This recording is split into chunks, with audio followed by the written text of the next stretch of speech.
Hello there, and welcome to another session of davidabratcher.com live from one of your favorite bookstores. Today we're going to discuss just a little bit about the basics of astrology, and we're going to maybe shed a little bit of light on the foundations of all of this. The earliest known civilization had astrology, and it was full-blown. We haven't found books yet or charts yet that would indicate a lot of people were practicing this as they are today in America and around the world. But in the ancient Sumerian civilization, we found systems that were laid out pretty much as they are accepted today and passed down through the Akkadians, Chaldeans, Babylonians, Egyptians, and finally the Greeks, and then it comes to us as a system that has been added to by each culture that utilized it and standardized by the Greeks, then taken over by the Romans. We find that the Arabs also had their system, virtually the same system that we're using, and there are arguments now as to who influenced whom.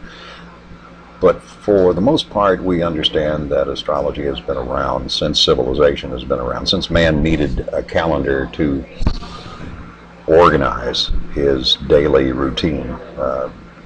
There's no real evidence that a hunter-gatherer society ever developed an astrology. Probably they didn't stop long enough to observe the skies in the manner that you would have to in order to be able to recognize the fixed stars and the planetary movements.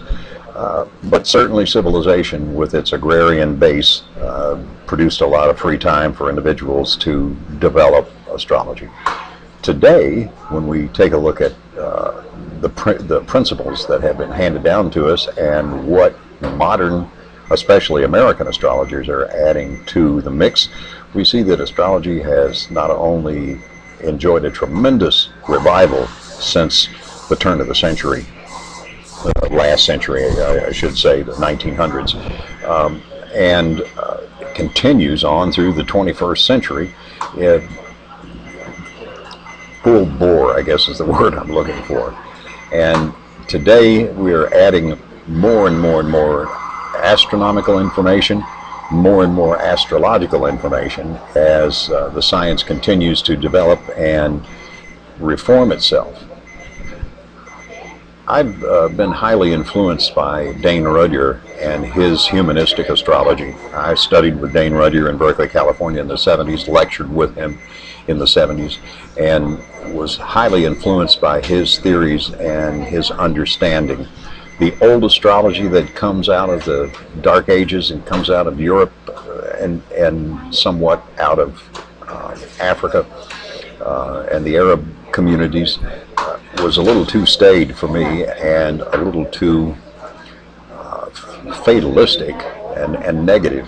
And what I developed utilizing the Rudhyar platform is something that's much more positive and something that's much more useful to everyday ordinary human beings. And what I like to do in my readings is help people understand what their gifts, talents, skills, and abilities are, and help them understand exactly what spiritual influences they can expect, and help them develop in many ways a platform whereby they can change their perspective on reality and thus change the fate or destiny, if you will, of what's going on. Obviously, I'm a believer in free will, and yet I do understand the laws of the natural world, and that includes the laws of the moving bodies and the heavens. And I think that we have a great opportunity in this day and time to advance our astrological knowledge even further. And with your help, I'm going to do that. So stay tuned, as they say in the media.